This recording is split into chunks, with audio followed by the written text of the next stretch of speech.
सो chapter हम लोग start करने जा रहे हैं बिल्स ऑफ एक्सचेंज। अब बिल्स ऑफ एक्सचेंज दो पॉइंट ऑफ व्यू से इस चैप्टर को हम समझते हैं। एक तो अकाउंटिंग पॉइंट ऑफ व्यू से, ठीक है। एक बिल्स ऑफ एक्सचेंज में जो मैथमेटिक्स यूज हो रही है, उस पॉइंट ऑफ व्यू से इस चैप्टर को समझा जा सकता है, ठीक है। भाई अकाउंटिंग में तो आपने समझ ही लिया है कि बेसिक चीज़ें, बेसिक एंट्रीज क्या होती हैं। अब इस अकाउंटिंग में कुछ कैलकुलेशन वर्क होते हैं, उसको हम लोग उसकी मैथमेटिक्स सीखेंगे। तो बेसिकली अब जैसे कि आपने अकाउंटिंग सीखा हुआ है तो ये बेसिक टर्म आपको मालूम ही होने चाहिए कि ड्रॉवर क्या है, ड्रॉवी क्या है, ठीक है ना। तो जो ड्रॉवर मतलब जो सेलर होता है वो इज सेलिंग द गुड्स। अब वो सेलर है तो बिल बनाएगा, जो बिल बनाएगा बिल ड्रॉ करेगा, वो बिल क्या करेगा, ड्रॉ करेगा, उसी को बोलेंगे हम लोग ड्रॉवर, ठीक है। और ड्रावी क्या होता है, वो इज बायर, जिसके नाम पर बिल बनाया जा रहा है। अगर आप कुछ सामान खरीदने गए हो तो शॉपकीपर या जो भी स्टोर वाला आपको एक बिल देगा, भाई आपका इतना बिल हो गया, तो you will accept the bill. Buyer जो होता है वो ड्रॉवी होता है। क्या होता है, ड्रॉवी। ये तो भाई अकाउंटिंग पार्ट है, तो अकाउंटिंग पार्ट में हमने ज़्यादा नहीं जाएंगे। हम ये देखेंगे कि यार इसकी मैथमेटिक्स में क्या निकालना होता है, क्या एग्जैक्टली चीज़ें फाइंड करनी होती है। एक तो सबसे इंपॉर्टेंट पॉइंट फाइंड करना होता है कि जो बिल होता है, जैसे कि आपने जो बड़े लेवल बिजनेस होते हैं, ट्रेड होते हैं, वो उसमें ऑन कैश पेमेंट नहीं होता है, तो उस पर बिल बनाए जाते हैं। तो बिल जब बनाए जाते हैं तो उसका एक पर्टिकुलर पीरियड होता है, एक टाइम होता है वो पैसा मिलने का। ऐसा नहीं होता कि आपने सामान अभी बेचा और अभी ही पैसा मिल जाए, हमेशा ऐसा नहीं होता है। आपको एक बिल बनाया जाता है, बिल बना के जो बायर मतलब जो बिल बनाएगा ड्रावर, आप उस पर साइन करोगे तो आप ये चीज़ एक्सेप्ट करोगे, मैं इसका पेमेंट 2 महीने बाद दूंगा, मैं पेमेंट 3 महीने बाद दूंगा। तो बिल्स का एक अपना एक क्या होता है, अमाउंट होता है। तो सबसे मेन होता है ड्यू डेट निकालना, ठीक है। ड्यू डेट का मतलब ये होता है कि जैसे कि जो परचेजिंग डेट होती है वो अलग होती है ना।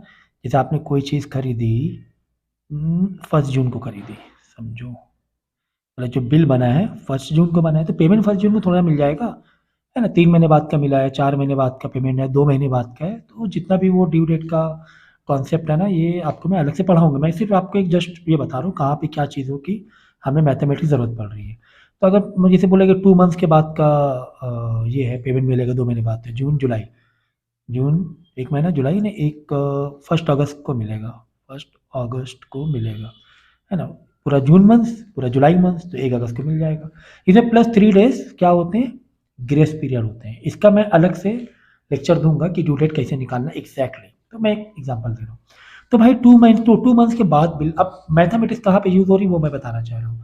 तो 2 मंथ्स के बाद है ना पेमेंट आना है। यहाँ पर क्या है, जो सेलर है उसको पैसों की ज़रूरत जल्दी पड़ गई कि यार 2 मंथ्स तो बहुत देर हो जाएगी, लेकिन बिजनेस की कंडीशन ऐसी है कि पैसे 2 महीने बाद ही बायर से मिलेंगे। तो वो क्या करेगा, बिल को डिस्काउंट कराने की कोशिश करेगा।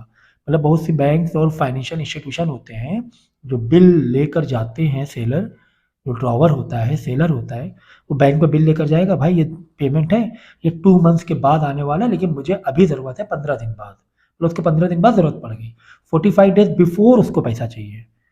कब पैसा चाहिए, 45 डेज बिफोर, 15 दिन बाद मतलब 45 डेज बिफोर, उसको 15 जून को पैसा चाहिए। तो अब सेलर, अब जैसे बिल जो था वो समझो कि था 15,000 का, 15,000 का बिल बना हुआ था, ठीक है। अमाउंट 15,000 की परचेसिंग थी। अब वो कहेगा बैंक से, भाई मेरे को पैसा जल्दी दे दो, 45 डेज बिफोर दे दो, क्योंकि मुझे पैसे की जल्दी ज़रूरत है। तो इस पर बैंक क्या करेगी, अपना कुछ चार्जेस रख लेगी, उसको पूरा 15,000 तो नहीं देगी। उसको बोले अच्छा ठीक है, मैं तुमको 14,200 रुपीज़ दूंगी, बैंक कह रही है, और 800 रुपीज़ मैं अपना चार्जेस ले लूँ, क्योंकि मैं है ना पेमेंट क्या कर रही हूँ, जल्दी पेमेंट मैं करा रहा हूँ आपको। आपको 14,200 रुपीज़ ही मिलेगा, 800 रुपये आपको कम मिलेंगे, क्योंकि आपको आपको पेमेंट जल्दी मिल रहा है। तो यही जो कैलकुलेशन होती है कि कितना जल्दी पेमेंट चाहिए, या वो जो 15,000 रुपीज़ है, वो उसकी ये अमाउंट 15 दिन पहले कितना हो जाएगा, उसकी कीमत क्या हो जाएगी, 20 दिन पहले उसकी कीमत क्या हो जाएगी, नो ये इस तरह का जो कैलकुलेशन है, पीरियडिकली जो कैलकुलेशन होते हैं टाइम पीरियड बेस पर, कि ये जो 15,000 है, 15,000 बैंक को 15,000 रुपीज़ मिलेगा, कब मिलेगा, आफ्टर 45 डेज। आफ्टर 45 डेज, क्योंकि वो पेमेंट उसको जल्दी मिल रहा है ना, और उसके बदले वो कितना पेमेंट दे रही है, 45 डेज बिफोर जो पेमेंट कर रही है वो 14,200 रुपीज़ पहले करे दे रही है, 800 रुपीज़ अपना कैप, अपना एक मार्जिन रख रही है 800 रुपीज़ का। तो ये जो वैल्यूज़ हैं, ये वैल्यूज़ का जो कैलकुलेशन है, मतलब इसमें जो डिस्काउंट है, बैंक बैंक डिस्काउंट हुआ, ट्रू डिस्काउंट हुआ, अलग अलग टाइप के डिस्काउंट्स होते हैं कि ये पैसा इतने महीने बाद कितना बन जाएगा, ये पैसा इतने दिन पहले की उसकी वैल्यू क्या हो जाएगी, जो टाइम पीरियड की वैल्यू, क्योंकि मनी की जो वैल्यू होती है टाइम के हिसाब से होती है। मनी की वैल्यू क्या होती है, टाइम की। अब भाई ये जो 15,000 है ये फ्यूचर वैल्यू है, जो कि 45 डेज के बाद मैच्योर होने वाला है, इसको मैच्योरिटी बोलते हैं, ठीक है ना। जैसे 2 महीने बाद बिल क्या हो जाएगा, मैच्योर हो जाएगा, है ना। जो बायर है वो तो भाई 2 मंथ्स के बाद ही पैसा देने वाला है। इधर बैंक ने अपनी तरफ से पैसा दे दिया, अपने पॉकेट से दे दिया, वो बाद में बायर से आफ्टर 45 डेज वो ले लेगी, ठीक है ना। ये कॉन्सेप्ट चल रहा होता है। तो यहीं पर हमें फ्यूचर वैल्यू है, प्रेजेंट वैल्यू है, वो निकालनी पड़ती है। अब ये 15,000 है, 45 डेज के बाद की फ्यूचर वैल्यू है, ठीक है। अब ये, और ये जो वैल्यू है इसने कितनी ये कब की निकाली, 15 जून की निकाली है, क्योंकि सेलर को 15 जून को सेलर गया था, आफ्टर 15 डेज जब बिल उसने बनाया 15,000 का, 15 डेज बाद 15 जून को गया बैंक के पास, तो बैंक ने अपना कैलकुलेशन किया कि मेरे को कितना पैसा लेना चाहिए इससे। बैंक ने देखा कि यार हाँ, ये इसकी जो प्रेजेंट वैल्यू है फिलहाल 15 जून को, 15 जून को ये 14,200 है, ये इसकी प्रेजेंट वैल्यू है, ठीक है ना। तो वो ये जो कैलकुलेशन है कि प्रेजेंट वैल्यू कैसे निकालना है या फ्यूचर वैल्यू कैसे निकालना है, कैसे डिस्काउंट दिए जाना है, ये सारी जो कैलकुलेशन है ये हम लोग इस चैप्टर में करने वाले हैं बेसिकली। एक तो एक ड्यू डेट का एक रहेगा कॉन्सेप्ट, जो कि आपने अकाउंटिंग में सीख लिया होगा। तो यहाँ पे डिस्काउंट कार्ड का अमाउंट कितना बच रहा है, फ्यूचर वैल्यू क्या हो रही है, प्रेजेंट वैल्यू क्या हो रही है, ये सारी चीज़ें इसमें करेंगे। अब एक चैप्टर आपका और है एन्युटी। अब एन्युटी और इसमें क्या फ़र्क है, एन्युटी का कॉन्सेप्ट यही है, प्रेजेंट वैल्यू फ्यूचर वैल्यू निकालो, लेकिन ये थोड़ा सा इंस्टॉलमेंट बेस पर है। एन्युटी बाद में करेंगे, ये किस कौन से बेस पर है, इंस्टॉलमेंट बेस पर है, ठीक है ना, इंस्टॉलमेंट बेस पर है। और यहाँ पर फर्स्ट टाइम वाला मतलब फर्स्ट मतलब लमसम वैल्यू कह सकते हो आप, एक ही बार कहना है, ये तो बिल एक बार बनता है, कोई इंस्टॉलमेंट पे तो नहीं चल रहा है। ये एन्युटी जो कॉन्सेप्ट है इंस्टॉलमेंट पे रहता है, कि आपने कोई इलेक्ट्रिक, आपने कोई लोन लिया, आप वो इंस्टॉलमेंट में पे कर रहे हो उसको, महीने महीने पे कर रहे हो, या आपने कोई डिपॉजिट रख रहे हो, मंथली डिपॉजिट आप कर रहे हो रिकरिंग डिपॉजिट अकाउंट में। तो ये इसमें अमाउंट पीरियडिकली अलग अलग अमाउंट होते हैं, इंस्टॉलमेंट में बटे रहते हैं, मंथली है या क्वार्टरली है जो भी है, लेकिन पीरियड बराबर रहते हैं। ये तो लमसम वाला एक ही बार वाला है, ठीक है ना। ये लमसम है, वन टाइम वाला है कि वन टाइम बिल बना दिया जाएगा, ठीक है। अब उस पर उसकी प्रेजेंट उसकी जो फ्यूचर वैल्यू 15,000 हो रही थी, लेकिन ये कब हो रही थी, आफ्टर 2 मंथ्स। अब एक महीने पहले इसकी वैल्यू क्या हो सकती है, उसके उस मैच्योरिटी के 20 दिन पहले वैल्यू क्या होनी चाहिए, इस 15,000 की वैल्यू वो थोड़ी कम होती आएगी, क्योंकि ये वैल्यू तो 2 महीने बाद की है, ठीक है ना। तो ये जो कैलकुलेशन है, यही यही कैलकुलेशन हम लोग इस चैप्टर में सीखेंगे, ठीक है। तो ये एक्सप्लेनेशन मैंने क्यों दिया, इससे कि थोड़ा फीलिंग आ जाए आपको कि यार ये हम लोग कर क्यों रहे हैं, हर चैप्टर समझने से पहले उसका फील लेना ज़रूरी होता है कि हाँ यार ये क्यों कर रहे हैं हम लोग। डायरेक्ट फॉर्मूला में बता सकता था, लेकिन थोड़ा फील दे दिया मैंने कि यार हाँ, इस वजह से ये हमारा मकसद है, ये हमारा मोटिव है, इस वजह से हम इस चैप्टर को डील कर रहे हैं, ठीक है। ये कहानी थी इस चैप्टर की, ठीक। अब हम लोग है ना कैलकुलेशन बेस पर जाएंगे। तो ये have different types of discount here, ठीक है ना। अब देखो,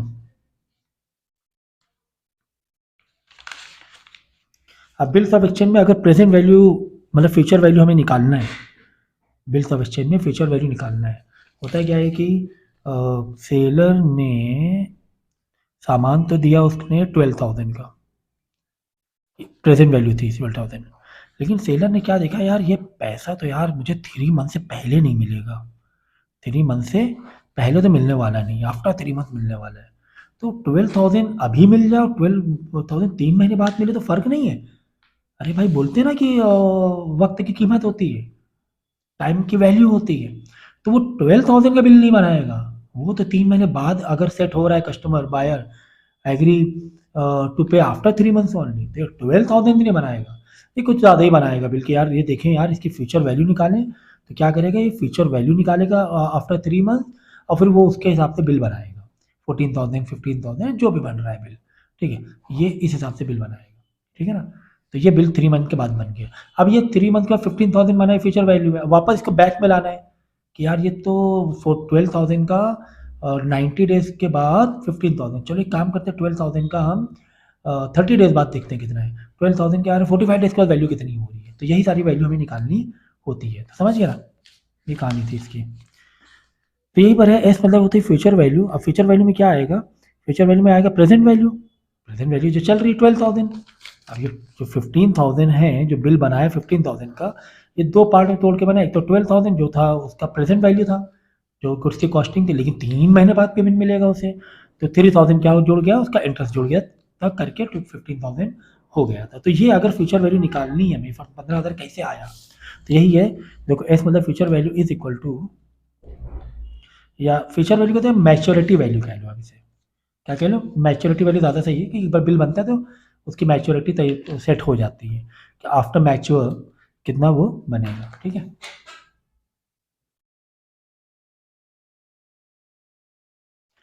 ठीक है। तो present value plus simple interest है ना, यही हुआ ना, प्रेजेंट वैल्यू और एक 3,000 इंटरेस्ट के फॉर्म में है। तो यही सब कैलकुलेशन सीखने वाले हैं हम लोग। ठीक है, तो पी, अब प्रेजेंट वैल्यू प्लस प्लस ये आपका इंटरेस्ट। ठीक है, तो इंटरेस्ट जो रहेगा, ये जो आर है ना, रेट, भाई एस आई का फॉर्मूला आपने बचपन में सीखा है ना, P R T, P into R into T upon 100 होता था एक्चुअली में। ठीक है ना, अपॉन 100। तो रेट को अपॉन 100, तो यहाँ पे जो आर है ये डेसिमल के फॉर्म में लिखना होता है। जो आर है ना, डेसिमल के फॉर्म में लिखा जाएगा, इसीलिए अपॉन 100 लिखने की यहाँ पे जरूरत नहीं पड़ रही है ना। जैसे आर है 5%, 5% तो 0.05 हो जाएगा, 0.05। ठीक है ना, 5%, 5/100, 0.05 ऐसे लिखना है। तो P मतलब present value plus P R T interest, interest का फॉर्मूला पी आर टी, बस इतनी सी बात थी। तो यहाँ पे क्या किया, P और P कॉमन है तो P कॉमन बाहर निकाल लिया, ये P कॉमन है ना, और I प्लस आर टी अंदर हो गया। ठीक है, तो ये हो गया आपकी future value. Future value formula में यहाँ पे अब देखो, जो जो चीज़ें हम लोग कर रहे हैं वो मैंने यहाँ पर एक माइंड मैप बना रहा हूँ बिल्डअप चेन में। जो जो हम लोग नई नई चीज़ें सीखते आएंगे, यहाँ पे मैं एक चार्ट बनाते जाऊँगा।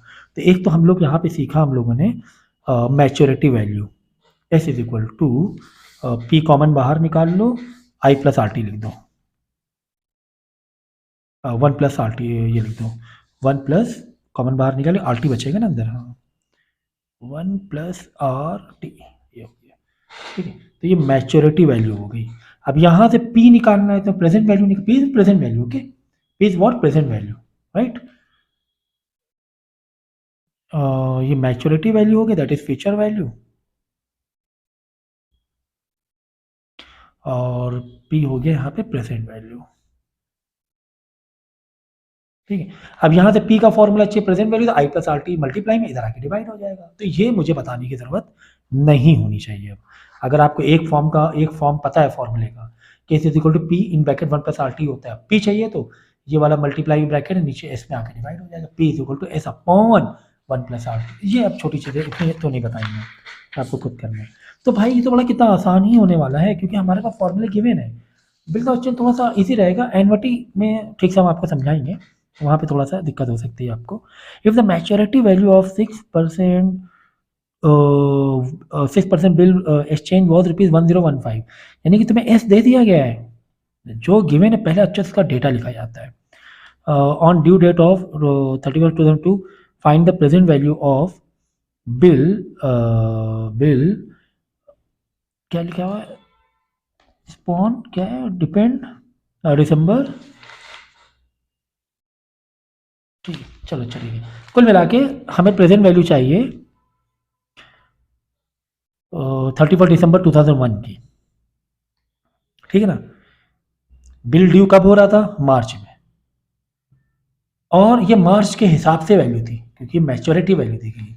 अब कस्टमर को, सेलर को जल्दी ज़रूरत पड़ गई पैसे की, अरे यार ये मैं मार्च तक के तो रोक नहीं सकता हूँ, मुझे पैसे जल्दी चाहिए। मुझे कब पैसे चाहिए, 31 दिसंबर को चाहिए। कितने महीने पहले चाहिए, मार्च का पूरा महीना पीछे आओ, मार्च का पूरा महीना 30 मार्च है ना, फिर फेब का पूरा महीना, मार्च फेब, फिर जनवरी का पूरा महीना, क्योंकि 31 दिसंबर, दिसंबर नहीं लोगे, 31 दिसंबर है ना, तो जनवरी, जैन फेब मार्च, 3 महीने पहले पैसा मिल रहा है।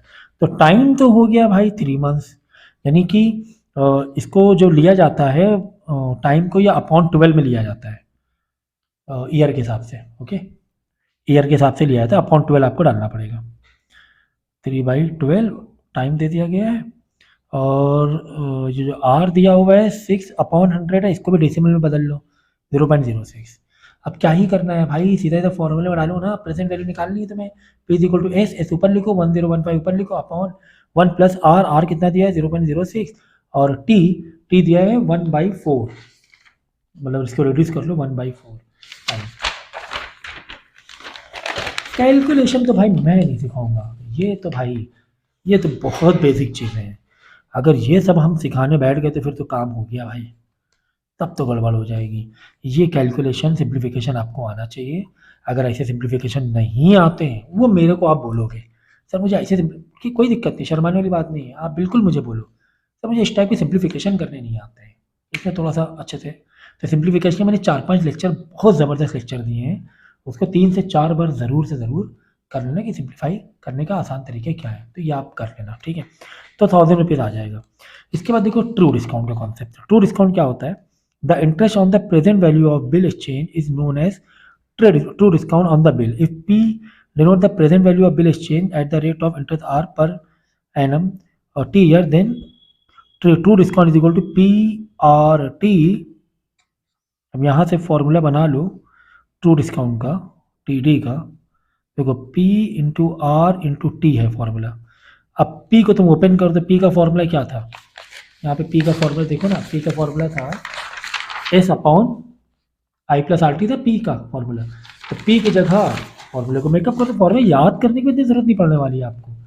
तो पी की जगह आप लिख दोगे S upon I plus R T बराबर, अब मल्टीप्लाई में आर टी पहले से ही है, ये तो पी को मैंने ओपन किया ना, ये मैंने पी को ओपन किया है, पी इंटू आर टी चलाओ, इंटू आर टी बच रहा है ना, इंटू आर टी चलाओ। तो कुल मिला के एक फॉर्मूला हमें और मिल गया। तो यहाँ पे हम माइंड मैप बना रहे हैं आपके लिए कि हाँ एक कॉन्सेप्ट ये भी है, एक ट्रू डिस्काउंट भी हमें निकालना होता है, ठीक है ना। तो ये तो हो गया आपका प्रेजेंट वैल्यू फ्यूचर वैल्यू, इसकी हेडिंग दे दो प्रेजेंट वैल्यू, ये है ट्रू डिस्काउंट। तो ट्रू डिस्काउंट ये हो जाएगा आपका एस आर टी, एस मतलब फ्यूचर वैल्यू, हाँ एस मतलब मैच्योरिटी वैल्यू, ठीक है, S R T upon 1 plus R T, ये एक फॉर्मूला हो गया ट्रू डिस्काउंट का, टी डी का। क्लियर है? ठीक है, इस तरीके से करना है।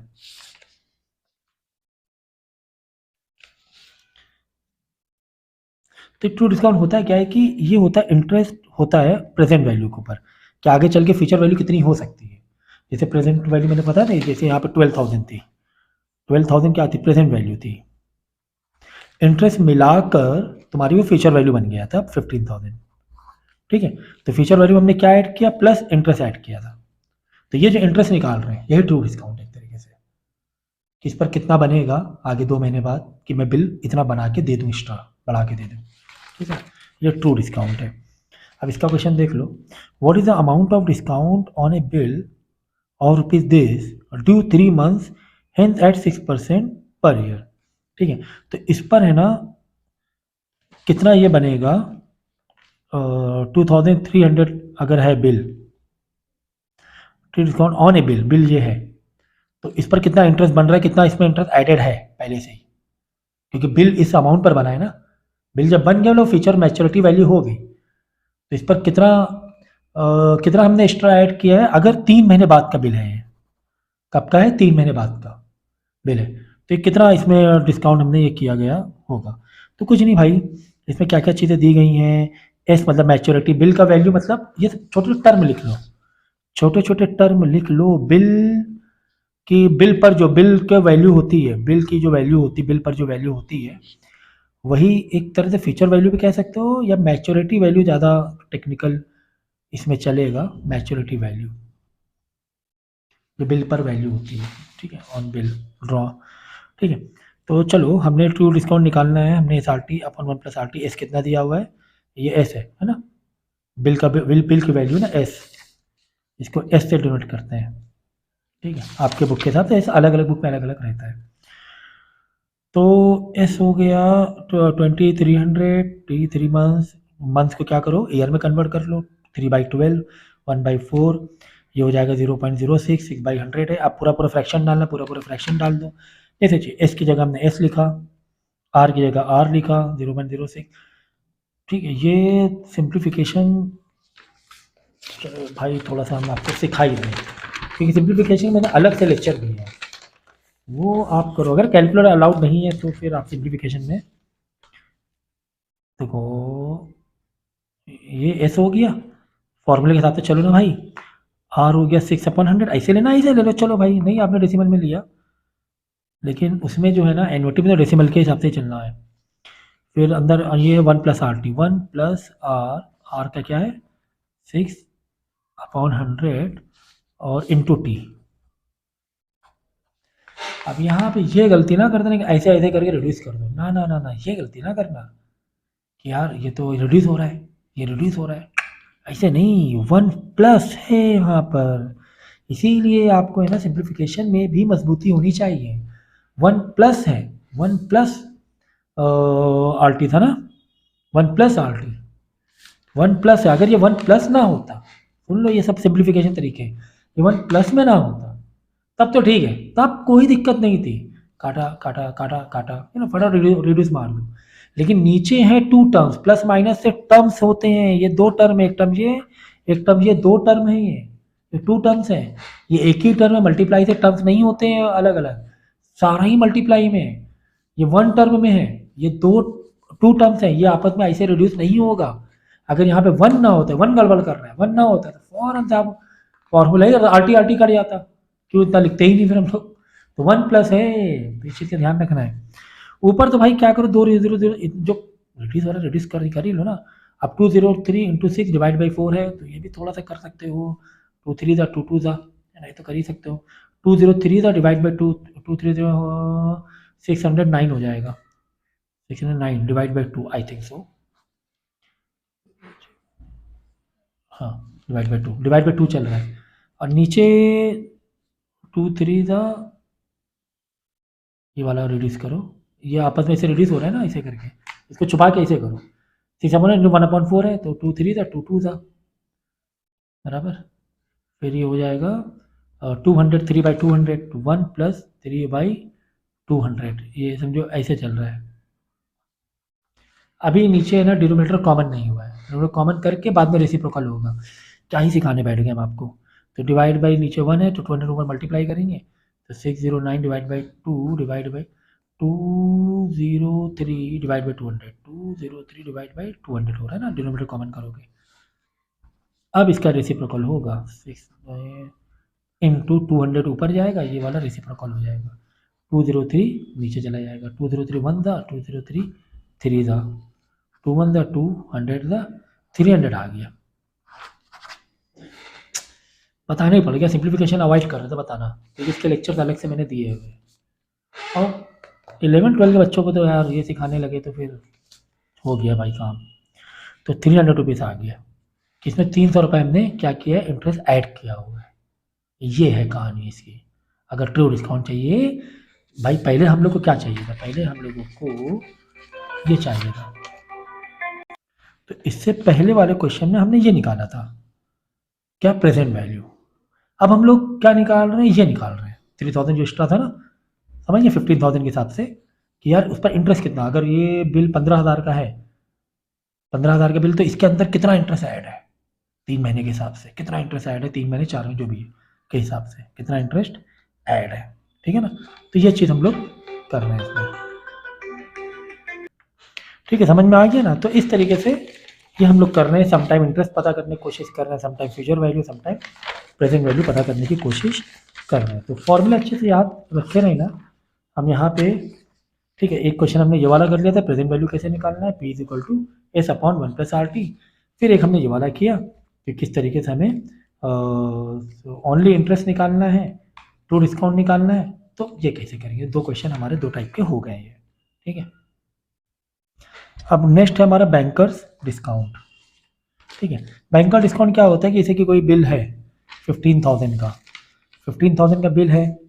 अब उस तुम क्या क्या वक्त से पहले चले गए, बिफोर मैच्योरिटी डेट चले गए, तो बैंक क्या करेगी, उस पर वो दिखेगी कि इसको हम कितना कम पैसे दें, कितना कम पैसे दें। वो बैंक का अपना अलग रेट होता है। यहाँ पे ये सेलर का एक अलग कहानी चल रही है, उधर बैंक की अपनी एक अलग कहानी चल रही होती है कि यार 15,000 का बिल लेकर आया है, 2 महीने पहले लेकर आ गया है। बैंक क्या देखेगी, 15,000 का तुम्हारा बिल है जो कि होने वाला था 30 जून को मैच्योर, ठीक है, मैच्योर 30 जून को होने वाला, लेकिन कब लेकर आ गया, वो लेकर आ गया जून से पहले, 15 मई को, 15 दिन पहले लेकर आ गया, 15th में। तो 15 में तो ये 15,000 के कितने रुपए दे, वो कितना कम करके दे, तो 14,000 इसे 800 रुपीज़ दे रही है, 200 रुपये काटे ले रही है। तो ये 200 रुपये कैसे निकालेंगे वो डिस्काउंट, तो ये उसका फॉर्मूला है, डायरेक्ट SRT कर देना है आपको। ये बैंक का डिस्काउंट क्या है, SRT। तो चलो भाई, मैं माइंड मैप हम लोग बना रहे हैं, तो नेक्स्ट हमारा जो कॉन्सेप्ट है वो बैंक डिस्काउंट का है। बैंक डिस्काउंट यानी कि आई किससे डिनोट है तुम्हारे बुक में,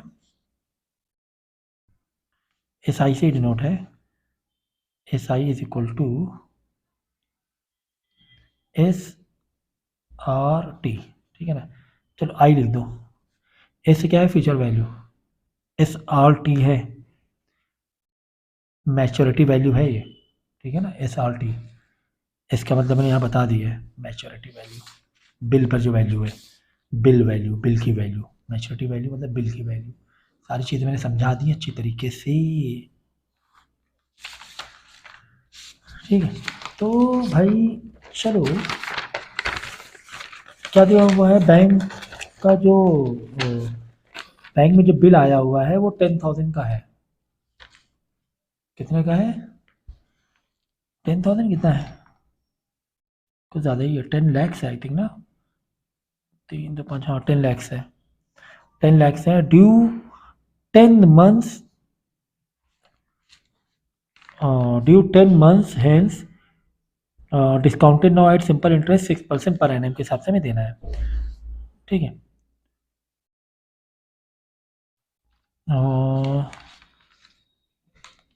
एक तो काफ़ी छोटा लिखा हुआ है, फाइंड द बैंकर्स डिस्काउंट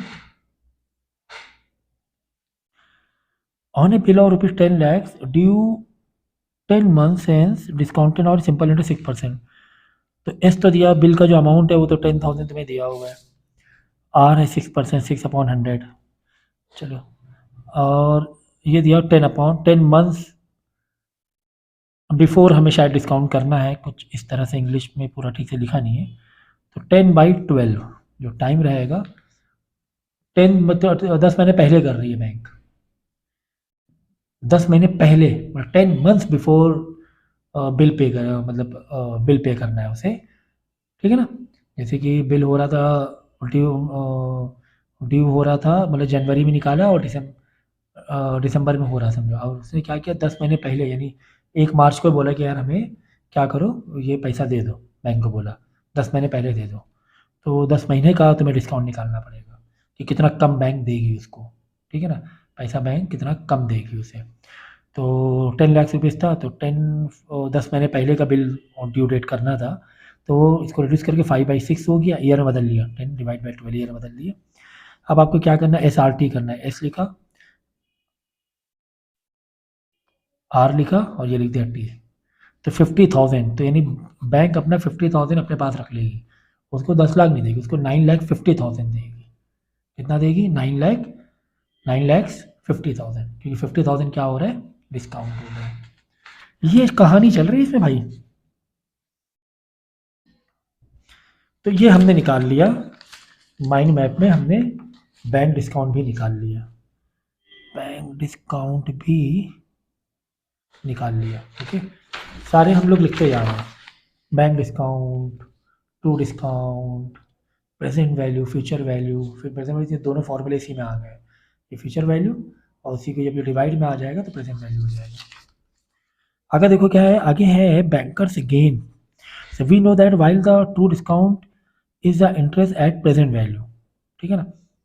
जो ट्रू डिस्काउंट होता है प्रेजेंट वैल्यू पर होता है, देखो PRT होता है ट्रू डिस्काउंट, ट्रू डिस्काउंट और इसमें फ़र्क समझ लो, ये PRT होता है और ये होता है बैंक डिस्काउंट IRT होता है।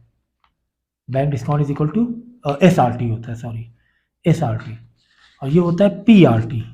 कहीं ना कहीं से क्या होता है, क्योंकि P को ओपन करके लिखा है ना, इसका फॉर्मूला कॉम्पैक्ट फॉर्मूला क्या है, P into R into T है। तो P को तो ओपन किया है ना, P को हमने ओपन किया है, P को हमने क्या किया, ओपन किया है। P का फॉर्मूला क्या होता है, S upon 1 plus RT into RT, अलग से ये ले लिया। तो ये PRT यानी डायरेक्ट अगर प्रेजेंट वैल्यू आ गई, ट्रू डिस्काउंट निकालना है तो डायरेक्ट निकालने का, फिर ये ओपन करने की जरूरत नहीं है अगर प्रेजेंट वैल्यू दी है तो। नहीं तो 90% क्या होता है, बिल की वैल्यू दी होती है, एस दिया होता है, फीचर वैल्यू दी होती है। अगर प्रेजेंट वैल्यू दी तो डायरेक्ट करो फॉर्मूला। तो ट्रू डिस्काउंट फॉर्मूला होता है PRT, बैंक डिस्काउंट फॉर्मूला होता है SRT। अब अगर इसमें तुम्हें क्या दिया है, एस नहीं दिया हुआ है, प्रेजेंट वैल्यू दे दी गई है, अब बैंक डिस्काउंट निकालना है, समझे, प्रेजेंट वैल्यू दे दी गई है। तो S is equal to formula क्या है, P plus I plus RT है, तो इसके फॉर्मूले को ओपन कर दो। यहाँ पे P1 प्लस RT था इंटू RT एक और हो गया, बराबर ना, ये मल्टीप्लाई में था ना, देखो P1 plus RT, P1 plus RT, SRT formula है ना, SRT, P1 plus RT into RT, ठीक है ना, यानी कि इसको शॉर्ट में इसे लिख देंगे PRT और एक और ब्रैकेट अंदर 1 प्लस RT। तो बैंक डिस्काउंट के एक और ये फॉर्मूला बन के बाहर आ गया। फॉर्म ओपन करो फॉर्मूले को भाई, हमने यहाँ S को ओपन कर दिया, SRT था, S को ओपन कर दिया, यहाँ पे PRT था तो P को ओपन कर दिया, P को ओपन करके लिख दिया, इतनी सी कहानी थी। आप डायरेक्ट फॉर्मूला याद कर सकते हो भाई, आपने यहाँ पे S और P अलग, सबसे आसान तरीका मैं बता रहा हूँ भाई। इसका फॉर्मूला क्या है, P1 प्लस RT है, P का फॉर्मूला क्या है, S divide by 1 plus RT है, ठीक है ना। ये है दो फॉर्मूले, ये दो फॉर्मूले, ऐसे करो ये P। अब ट्रेड डिस्काउंट का फॉर्मूला क्या है, PRT, P का फॉर्मूला क्या था, P का फॉर्मूला था ये S अपॉन 1 प्लस RT, तो यहाँ पे लिख देंगे S upon 1 plus RT into RT, चल रहा है, चलाओ बस PRT। बैंक डिस्काउंट का फॉर्मूला क्या, SRT, तो इस की जगह ओपन करो, तो इसका फॉर्मूला क्या था, P in bracket 1 plus RT, present value in bracket 1 plus RT, और एक RT चल रहा है, ये वाला RT तो एक्स्ट्रा है ना, समझ गया ना, PRT SRT। तो इतना बड़ा फॉर्मूला याद करने की जरूरत ही नहीं, बस ये दो फॉर्मूला अलग से याद कर लो, बाद में इसी को ओपन करके लिख दो। तो फॉर्मूला याद करने का तरीका यही तरीका है, सही है, ठीक है ना। तो नेक्स्ट टॉपिक हमारा था, हाँ बैंकर SRT हो गया ना, बैंकर डिस्काउंट, हाँ बैंकर से गेन है। अब बैंकर गेन देखो क्या होता है, नेक्स्ट टॉपिक हमारा बैंकर गेन। माइंड जो मैप है ना, बहुत अच्छे से बना रहे हैं, क्या है बैंकर्स गेन, सिंप्लीफिकेशन है भाई इसमें, और ज़्यादा कुछ है नहीं, फॉर्मूला अगर अपना अप्लाई किया सिंप्लीफिकेशन करते जाओ। अब the banker we know that while the true discount is the interest on the present value on the banker, and the banker discount is the interest on the face value. Face value मतलब वही P,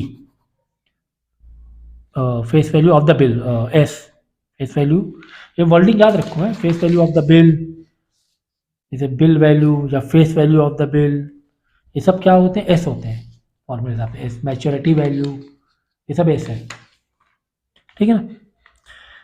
तो ये दोनों का मतलब बताया, the banker's discount is greater than the true discount, the difference between the banker discount and the true discount is the called banker gain. Banker gain क्या होता है, बैंकर को क्या फ़ायदा हुआ, बैंकर ने भाई आपसे 100 रुपीज़ कम ये लिया है ना, तो अब उसको फ़ायदा क्या है, उसको ये फ़ायदा है कि उसको आगे जाके वो करा रहा है, उसको जो अमाउंट उतने दिन बाद मिल रहा है, ठीक है, वो मतलब SRT मिल रहा है, तो उन दोनों का जो डिफरेंस होता है वही बैंकर गेन का। बैंकर को फ़ायदा क्या हुआ, बैंकर फ़ायदा क्या हुआ आपका, बैंकर डिस्काउंट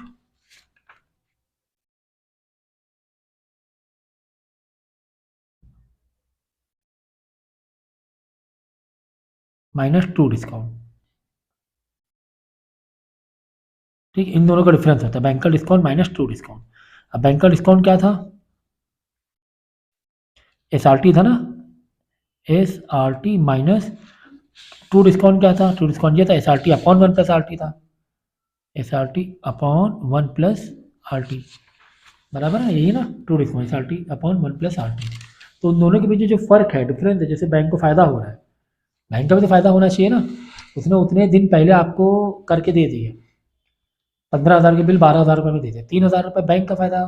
बैंक को भी देखना पड़ता है कि 3,000 उसका फायदा है कि नहीं। अगर यही 12,000 हम उतने दिन 3 महीना कहीं और इस्तेमाल करते, तो हो सकता हो कि ज़्यादा मिल रहा है, कम मिल रहा है, तो वो इन दोनों का फ़र्क होता है। तो ये फिलहाल तो ऊपर से याद रखो कि बैंकर जो क्या होता है, बैंकर डिस्काउंट कितना निकाल रही है और ट्रू डिस्काउंट कितना मिल रहा है। ट्रू डिस्काउंट हमेशा किस पर होता है, हमेशा जो ट्रू डिस्काउंट होता है वो होता है आपका प्रेजेंट वैल्यू पर ट्रू डिस्काउंट, और जो बैंक डिस्काउंट होता है वो मैच्योरिटी बिल अमाउंट पर होता है, एस पर होता है, फ्यूचर वैल्यू पर होता है। ठीक है ना, ये दो। तो इन दोनों का जो डिफरेंस है, bankers discount minus true discount, यही डिफरेंस क्या होता है, बैंकर्स का गेन बन जाता है। ये फॉर्मूला हमारा बन के आ गया। ठीक है, इसमें कॉमन क्या निकल रहा है, बाहर निकालो, एस आर टी कॉमन बाहर निकल रहा है, एस आर टी बाहर निकल, एस आर टी इसमें भी है, टर्म अलग अलग होगी ना, एस आर टी इसमें भी, एस आर टी उसमें भी है। तो एस आर टी ब्रैकेट में एस आर टी बाहर 1 माइनस एस आर टी बाहर 1/1+RT, ये फाइनल फार्मूला आ गया बैंकर्स गेन का, फाइनल फार्मूला आ गया। ठीक है, ये कहानी थी इसकी।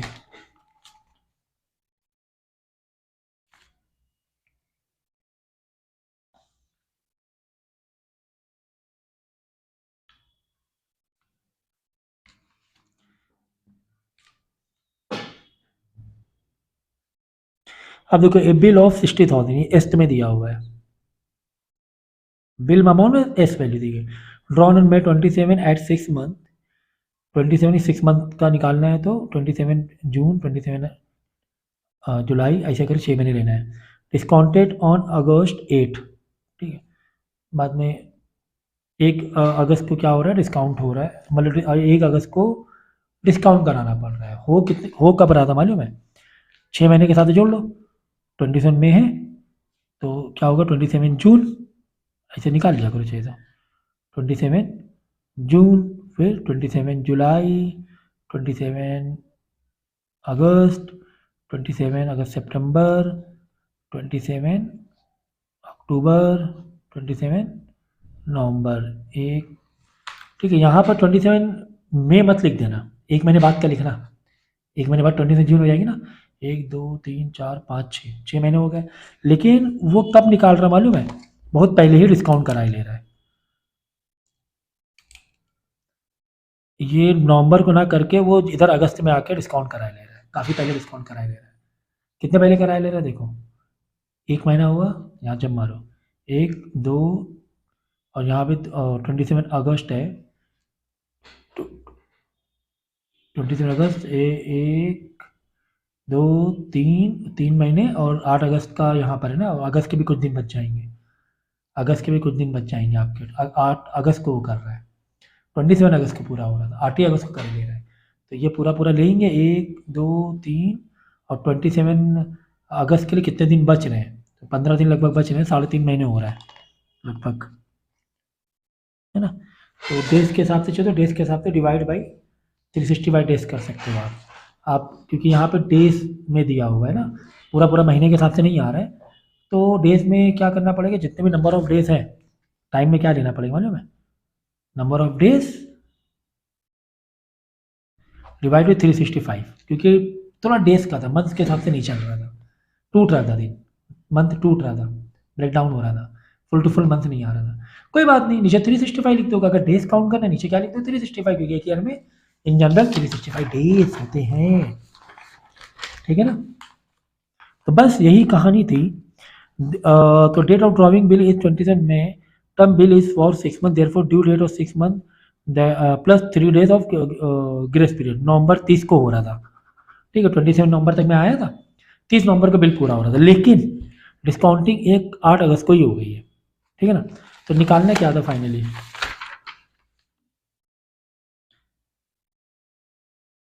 बैंक कितना चार्ज करेगी, बैंक कितना कम बिल देगी, बिल अभी 60,000 नहीं देने वाली है बैंक, बैंक करी मैं कम देने वाली हूँ तुम्हें पैसा, बहुत पहले तुम निकाल के पैसा लिए ले रहे हो हमसे, मैं 60,000 नहीं दूंगी, सीधा बैंक ने बोल दिया, तुम जल्दी पैसा ले रहे हो हमसे, हम कम देंगे, कितना कम देंगे वो निकालना। देखो कितने पीरियड हो रहे हैं यहाँ पर, period of the date of discounting due date,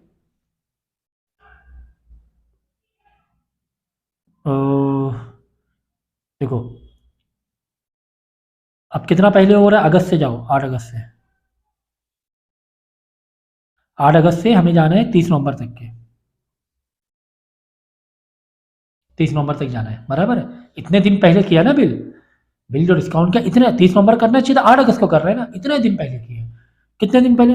अब 8 अगस्त से 31 अगस्त से कितने दिन हो गए, 23 डेज हो गए। 8 अगस्त नहीं जोड़ो, 9 से जोड़ोगे, 9, 10, 11, 12 इसे जोड़ोगे 31 तक के, तो 23 डेज आएगा, देख लेना। ठीक है, अगस्त हो गया। फिर सितंबर में कितने दिन हो रहे थे, 30 हो रहे हैं ना सितंबर में, हाँ सर 30 हो रहे प्लस 30। अक्टूबर में कितने दिन हो रहे हैं, 31 डेज होंगे। और नवंबर को 30 पूरे पूरे नवंबर के 30 दिन हो रहे हैं, 30 नवंबर को ही कर रहे हैं ना वो, 30 नवंबर समझ, 30 नवंबर क्या, 27 नवंबर आ रहा था, और 3 डेज 6 महीने के हिसाब से 27 नवंबर आ रहा था, और 3 दिन ग्रेस के मिल जाते हैं। अब ये जोड़ लो, 114 डेज हो जाएंगे। ए 114 डेज बिफोर मांगे ले रही है सेलर, क्या जो पेमेंट जिसको मिलने वाला है, कह रहे भाई अभी दे दो मुझे, 114 दिन पहले दे दो, 140 डेज पहले दे दो। तो अब तुम्हें बैंकर का डिस्काउंट निकालना है, बैंकर के चार्जेस की बात हो रही ना, तो banker S R T S कितना 60,000, आर कितना है 6/6% है, 143 निकाल लेना। तो बैंक है ना, बैंक का चार्जेस आ गया 1124.38 इतना आ गया जब तुम कैलकुलेट करोगे, क्योंकि बैंक का डिस्काउंट निकालना है, इसलिए माइंड मैप पूरा कर देते हैं। तो बैंकर की तरफ से चार्ज निकाल एस आर टी, तो तुम्हें एस दिया हुआ, टेंशन वाली बात नहीं है, तो इसको ओपन करने की ज़रूरत ही नहीं है।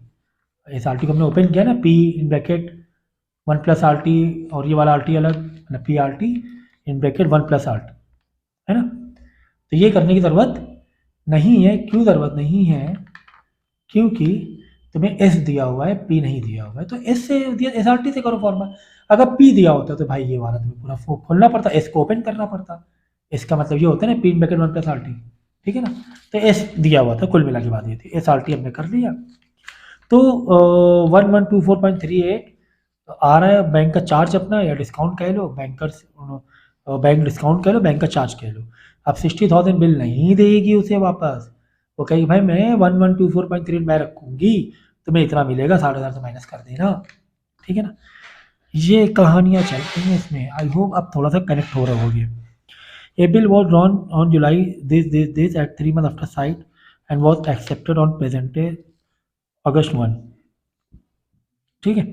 जुलाई को निकाला 3 महीने का, तो 20 जुलाई को, और हो कब रहा था पूरा, 3 महीने बाद का पीरियड निकालना पड़ेगा, 20 जुलाई से जुलाई, 20 अगस्त, 20 सितंबर, 20 अक्टूबर को पूरा होने वाला था, लेकिन 1 अगस्त को निकालिए, यानी अगस्त से अक्टूबर को हम जोड़ेंगे, अगस्त 1 से, अगस्त 1 को निकाला, पूरा कब हो रहा है 3 मंथ के हिसाब से, 20 जुलाई वाला मत, जुलाई से आगे 20 अगस्त, 20 सितंबर, 20 अक्टूबर, और 3 दिन और 23 अक्टूबर, अक्टूबर 23। अब ये जो लिखा है 2 पीरियड, इनके बीच का डेज लिखो यहाँ, ऐसे करके सबके डेज कैलकुलेट कर कितने दिन हो रहे हैं। नवंबर हो रहा है, 3 महीने के हिसाब से जोड़ ले रहा, 20 जुलाई है, 20 अगस्त, सितंबर, 20 अक्टूबर,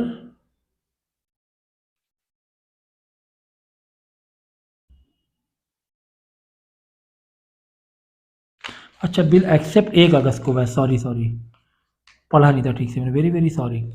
बिल एक्सेप्ट 1 अगस्त को हुआ है, बिल एक्सेप्टेंस 1 अगस्त को हुआ है, ठीक है ना। 1 अगस्त को, अगस्त का महीना पूरा, सितंबर अक्टूबर का पूरा महीना, और नवंबर के स्टार्टिंग के 3 दिन, तो नवंबर के 3 दिन, 3 नवंबर, 3 दिन करके तो 4 नवंबर हो जाएगा, नंबर 4, क्योंकि जिस दिन एक्सेप्ट किया होता है बिल वही मानेंगे। अगस्त 3 महीने के लिए था, अगस्त का पूरा महीना, सितंबर का पूरा महीना, अक्टूबर का पूरा महीना, ठीक है। फिर 1, 2, 3 नवंबर, 4 नवंबर का बिल आएगा, बिल 3 दिन ग्रेस पीरियड लो, वो 4 नवंबर का बिल आएगा। 1 अगस्त का बिल कब आना चाहिए, 4 नवंबर का, लेकिन हमने डिस्काउंट कब करा लिया उसे, 23 अगस्त, तो यहाँ पे लिख देंगे 23 अगस्त। अब 23 अगस्त से नवंबर के बीच में दिन तुम्हें काउंट करना है, इतना खेल है भाई। 1 अगस्त को निकाला था, 4 नवंबर को बिल का ड्यू डेट हो रही थी, लेकिन कब हमने डिस्काउंट करा लिया, 23 अगस्त को। तो जब डिस्काउंट कराते हैं वो वाली डेट लिखते हैं, और जिस दिन पहले होने वाला था, 4 नवंबर को बिल जाने वाला था, वो दो लिखते हैं। जिस दिन एक्सेप्ट हुआ वो नहीं लिखो बस। 23 को निकाल को डिस्काउंट करा लिया, और होना कब चाहिए, तो 4 नवंबर। इनके बीच का दिन गिन लो, इनके बीच अब दिन गिनोगे, अब ये आप करना है दिन गिनना, तो 73 डेज आ जाएंगे। दिया हुआ है पूरा सब कुछ, 23 डेज आ जाएंगे। और हमें निकालना क्या है, देखो, a bill was loan this 5% per annum interest to realise ₹7920। Find the, अब की बार है ना, तुम्हें पी गिवन है भाई, पी इज गिवन 7920। नहीं, पी नहीं गिवन है तुम्हें, ये गिवन है, तुम्हें गिवन है डिस्काउंटेड वाला price after after cutting discount. मतलब इतने रुपए है ना मिलेंगे, ये है ना, ठीक है, पी, चलो इसे पी कह सकते हो आप, 7920। और तुम्हें बिल वैल्यू चाहिए, एस चाहिए तुम्हें क्या चाहिए, एस चाहिए, ठीक है। तो भाई सीधा सीधा फॉर्मूला लगा देंगे हम लोग, क्या, banker's discount is equal to S R T. अब एस मतलब तुम्हें नहीं मालूम, तुमने एक्स एक्सेप्ट कर लिया, फ्यूचर वैल्यू तुम्हें नहीं मालूम है ना, बिल की वैल्यू नहीं मालूम है तुम्हें, ये एक्सेप्ट कर लिया, एक्स लेट कर लिया, बाकी आप सारी इंफॉर्मेशन डाल दो। तो उस हिसाब से ये जो आ रहा है कितना आएगा, इसको सबको x/100 आ रहा है, ये बैंक का डिस्काउंट है, हमने बैंक का डिस्काउंट निकाल लिया कि बैंकर का डिस्काउंट, ये चार्जेस कुछ भी कह लो, SRT फॉर्मूला होता है। तो एक्स लेट किया था और आर टी सब डाल के x/100 आ गया, क्या, बैंकर डिस्काउंट, ठीक है ना, x/100। अब तुम्हें गिवन क्या था, और रियलाइजेशन अमाउंट कितना था, रियलाइजेशन अमाउंट के कैसे निकाला जाता है, टोटल जो बिल है उसमें से बैंकर का डिस्काउंट हटा दो, तो ये क्या आ जाता है, रियलाइजेशन अमाउंट होता है, मतलब पी कह लो आप इसे, कि उस टाइम की value P is equal to x minus, समझ गया, x/100। एक्स क्या था आपका, टोटल बिल की वैल्यू, इसमें से बैंकर का डिस्काउंट हटा दो, बैंकर का डिस्काउंट हटा दो, तो वो प्रेजेंट वैल्यू नहीं हो जाएगी उसकी, कि रियलाइजेशन वैल्यू, समझ गया ना। अब पी के नीचे पी लिख दिया, पी कितना है, 7920, 7920 is equal to x minus x/100। बात समझ में आई कि नहीं आई,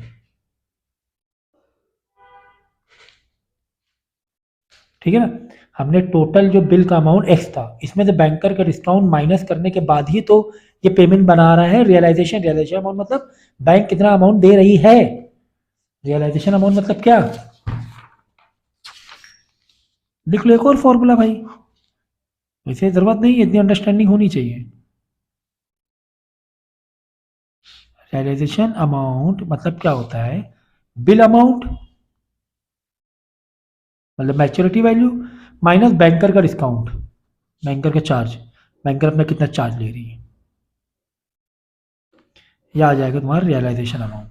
रियलाइजेशन अमाउंट तुम्हें गिवन था, रियलाइजेशन अमाउंट रियलाइजेशन लिख दिया, बिल अमाउंट एक्स मान लिया, और बैंक का डिस्काउंट निकाल लिया SRT से, ठीक है ना। बिल SRT मतलब आपने वही बिल का एक्स वैल्यू मानी हुई थी, समझ गया ना। ये देखो SRT, एस को हमने बिल अमाउंट को एक्स माना हुआ था, तो XRT, ठीक है। तो बाद में realisation amount is equal to total bill amount minus banker का डिस्काउंट, ये बैंकर का डिस्काउंट आ गया, SRT और फॉर्मूला बैंक का डिस्काउंट है ना, बैंक का डिस्काउंट SRT, एस को एक्स लेट कर लिया था, बाद में एस में से वो वाला माइनस कर दिया, फिर हमने क्या, बैंकर का डिस्काउंट SRT माइनस कर दिया, तो रियलाइजेशन अमाउंट आ गया। रियलाइजेशन अमाउंट तुम्हें गिवन था, लेफ्ट राइट मार्क एक्स की वैल्यू निकालनी है, तो एक्स की वैल्यू ना बिल अमाउंट की वैल्यू आ जाएगी, समझिए। तो मुझे लगता है कि आज इतना काफ़ी होगा, ये आज के लिए इतना काफ़ी है। ओके।